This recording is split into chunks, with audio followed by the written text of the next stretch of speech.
existem vários tipos de venda casada, então você tem que saber identificar. Alguns tipos são óbvios, outros nem tanto. Então, eu fiz uma listagem para vocês, uma listagem minha, para fins didáticos, das espécies, dos tipos de venda casada que nós podemos apurar, tá bom? O primeiro tipo de venda casada é a chamada venda casada quantitativa. A venda casada quantitativa acontece quando o fornecedor impõe ao consumidor uma quantidade mínima do mesmo produto para aquisição. Então, para eu levar uma pasta de dente, como eu falei, eu tenho que levar 3 pastas de dente. Ou seja, perceba, ele está fazendo o quê? Ele está impondo a você uma quantidade mínima de um mesmo produto, de um mesmo tipo de produto. Essa é a venda casada quantitativa. Mas existe uma segunda espécie, um segundo tipo de venda casada, que é a venda casada qualitativa, que ocorre quando o consumidor, para levar o produto ou serviço que quer, é obrigado a levar conjuntamente também outro produto ou outro serviço de outro tipo. Então é o caso que eu citei também, para levar a pasta de dente, tem que levar também a escova e o fio dental.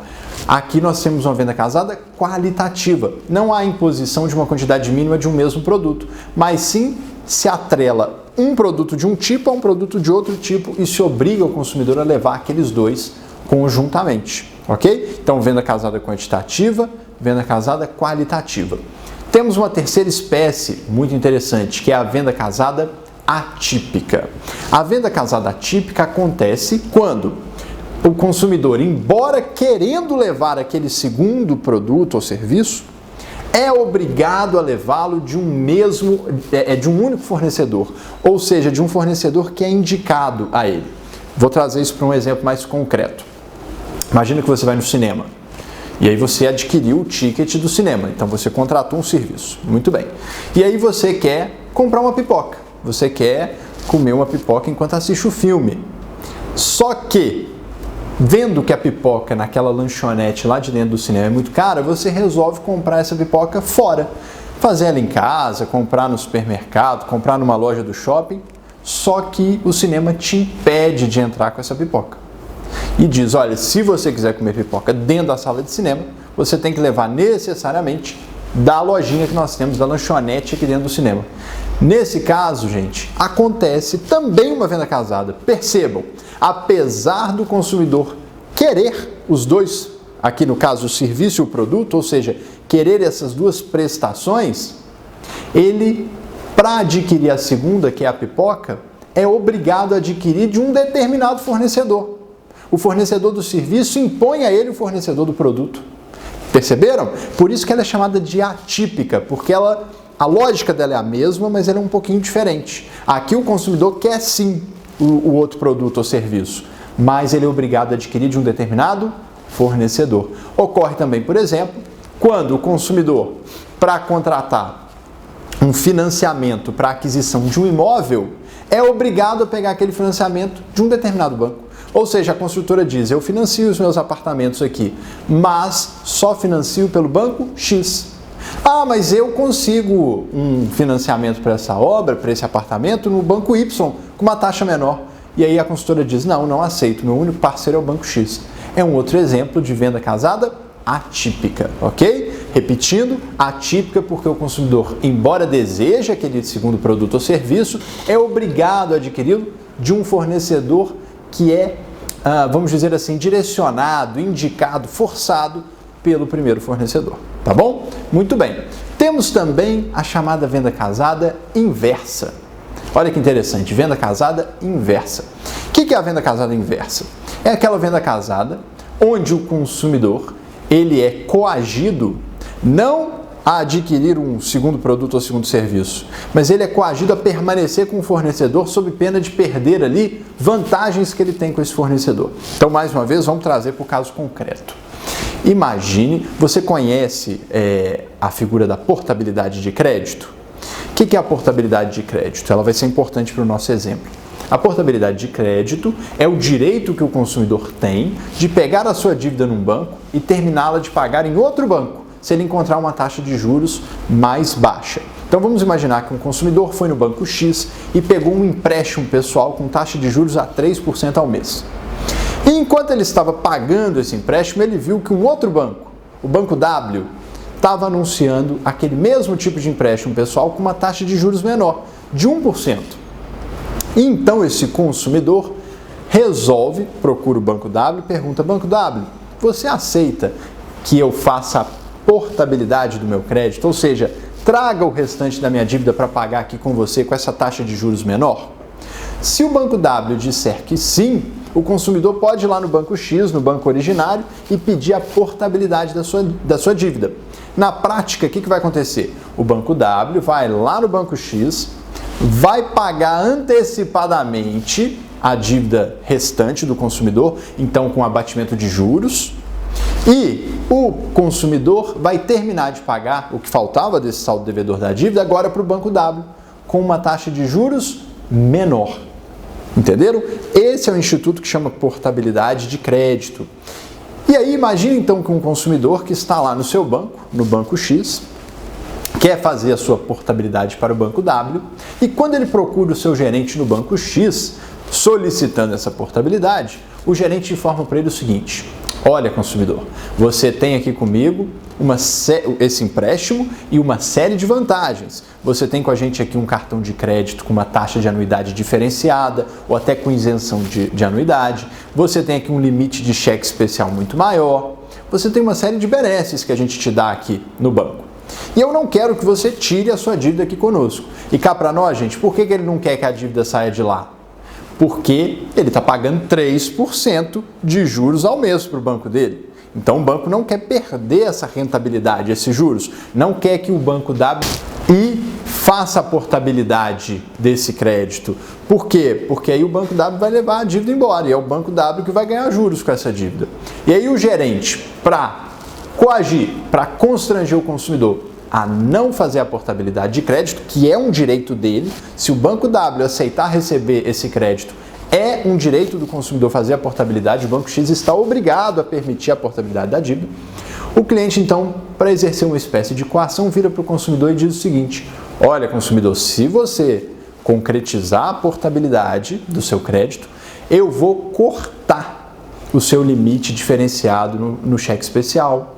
Eu vou passar a cobrar a anuidade do seu cartão de crédito, ou seja, eu vou tirar de você aquelas benesses que você tem aqui com a gente, tá? Então, o que acontece na prática? O consumidor é coagido, é ameaçado. Se ele tirar a dívida dele dali, se ele tirar aquele serviço de crédito ali do banco, ele perde benefícios, benesses que ele tinha com o fornecedor, que nada tinham a ver com aquele empréstimo. Né? Porque tudo bem, se essas benesses estavam vinculadas ao empréstimo por contrato, ok. Mas se eram benesses que ele tinha pelo bom relacionamento com o banco, e aí o banco ameaça cortá-los pura e simplesmente porque ele está levando a dívida dele para outro banco, nós temos aqui a figura da venda casada inversa. Estão percebendo por que ela é inversa? Porque aqui não é para contratar um serviço. A coação não é exercida para ele contratar um segundo serviço. A coação é exercida para ele não descontratar, ou seja, para ele não tirar a dívida dele ali daquele banco, ok? Entenderam? Muito bem. Esses são então alguns tipos de venda casada que você vai encontrar em inúmeros tipos de contrato. Você encontra vendas casadas em contratos imobiliários, você encontra vendas casadas em contratos de transporte aéreo, você encontra venda casada em contratos no comércio. É muito comum, tá?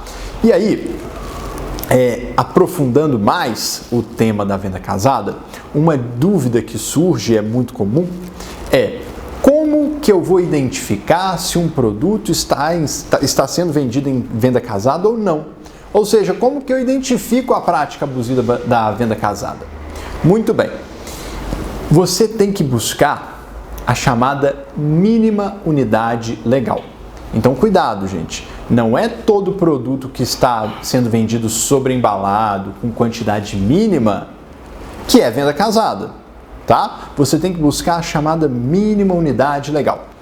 Em Minas Gerais, isso é muito simples, né? Porque Minas Gerais tem uma nota técnica, que é a nota técnica 02 de 2004 do PROCON de Minas Gerais, que é vinculado ao Ministério Público, que prevê o que é mínima unidade legal. E diz assim, ó: o consumidor tem direito de levar a mínima unidade legal do produto, entendida como aquela unidade do produto que contém ali no seu rótulo as informações essenciais sobre o seu uso, sobre as suas características, sobre os seus riscos. Ou seja, aquele produto que tem as informações sobre validade, identificação do fabricante, endereço do fabricante, composição nutricional, riscos à saúde do consumidor, se ele tem todas aquelas informações no seu invólucro, no seu rótulo, ele é considerado uma mínima unidade legal. Então você pode reparar que tem inúmeros produtos no supermercado que, apesar de estarem juntos numa bandeja, por exemplo, ou numa espécie de sobreembalagem ali com plástico, alguma coisa assim, cada um deles individualmente considerado tem essas informações. Então esse é um caso em que, se aquela é a única forma de eu levar o produto, eu estou diante de uma venda casada. Então você já entendeu aqui até agora 2 requisitos fundamentais para caracterizar a venda casada. Primeiro, venda casada é diferente de promoção, então eu tenho que ver se aquele produto está sobreembalado só para ter um preço mais baixo, mas eu tenho a possibilidade, ainda que pagando mais caro, levar uma unidade só. E segundo, eu tenho que saber identificar qual é a mínima unidade legal do produto. Por quê? Se eu for lá e pegar, por exemplo, um fardo de papel higiênico, o fardo de papel higiênico, apesar de ter 12 rolos lá dentro, é a mínima unidade legal, o fardo. Porque ali, se eu, como consumidor, romper o invólucro, a embalagem do fardo, além de eu rasgar informações importantes sobre validade, sobre composição, sobre fabricante, eu estou violando a higiene daquele produto. Então é inerente a ele que ele seja vendido daquela forma. Da mesma forma, um absorvente feminino, eu não posso pretender que o supermercado venda isoladamente um absorvente, porque viola a higiene daquele produto, viola as informações que estão no seu rótulo. Então eu tenho que identificar a mínima unidade legal para entender o que é uma quantidade mínima compatível com a natureza daquele produto e o que é efetivamente uma venda casada, uma venda com um limite quantitativo mínimo imposto, tá? Então essa nota técnica ela ajuda a gente muito a identificar o que é a mínima unidade legal. Vocês podem até agora fazer um exercício aí na próxima compra no supermercado, tentar identificar ali, olha, esse produto aqui é venda casada, esse aqui não é, e inclusive deixar comentários aqui pra gente falando se esse conhecimento já está valendo aí na prática para vocês. E aí, se você está diante de uma venda casada, de um produto que está sendo vendido, está sendo imposto com uma quantidade mínima, além daquela quantidade que é considerada a mínima unidade legal, você tem de fato uma prática que viola o inciso 1º do artigo 39 do CDC. Você tem uma típica prática abusiva, tá bom? E aí, como é que funciona nesse caso? Essa prática abusiva ela pode ser denunciada aos órgãos de defesa do consumidor, pode ser denunciado ao PROCON, pode ser denunciado ao Ministério Público e você pode, obviamente, ali em loco, ali no supermercado, reclamar daquela prática. Se ela estiver presente num contrato, então você recebeu aí no seu escritório um contrato imobiliário que o seu cliente trouxe, onde foram impostas ali algumas taxas em venda casada, algumas taxas abusivas, a aquisição conjunta, por exemplo, do imóvel com financiamento bancário por um banco específico, você pode questionar judicialmente esta cláusula e desfazer a venda casada. Permitir ao seu cliente que exerça a prerrogativa de pegar um empréstimo em outro banco, por exemplo, que lhe seja mais vantajoso, ok? De fazer o seguro habitacional em outro banco, que ele tenha um valor aí melhor, mais barato, tá bom? Então você consegue, tanto numa questão cominatória de uma obrigação de não fazer, né, da empresa não impor a venda casada, quanto até mesmo num pedido ressarcitório, num pedido para que a empresa tenha que devolver para o seu cliente todos os valores que ele pagou indevidamente por causa daquela venda casada, realizar o direito do seu cliente na prática. Então você vai ver se aquilo está caracterizado, a venda casada, como uma prática abusiva no comércio, por exemplo, ou como uma cláusula abusiva num contrato. E é o que eu falei para você, pode ter em todos os tipos de contrato. Nós vemos cláusulas de venda casada em contratos de telefonia, por exemplo, quando você, para contratar a internet e a TV por assinatura, é obrigado a levar também um telefone fixo, que você avisa a operadora que você não vai usar e mesmo assim ela vende, você tem que pagar ali por pulsos que você não vai usar. Você encontra a venda casada em contratos de prestação de serviços, onde às vezes numa escola a criança, os pais da criança são obrigados a adquirir o material escolar de um determinado fornecedor. Ou seja, essa prática ela está prevista aí na maioria das relações, na maioria dos contratos, e aí você pode questioná-la com base no artigo 39, inciso 1º, tá bom? Cabendo aí identificar qual é o tipo de venda casada que você está diante. Pode ser atípica, pode ser a quantitativa, qualitativa, pode ser atípica, pode ser uma venda casada inversa, tá bom? Então essas são algumas considerações que eu considero importantes sobre o inciso 1º do artigo 39, sobre a venda casada, tá bom? Espero que tenha te esclarecido. Se não esclareceu, se ainda ficou alguma dúvida, pode deixar aqui nos comentários, pode fazer contato comigo, vai ser um prazer continuar te ajudando, tá?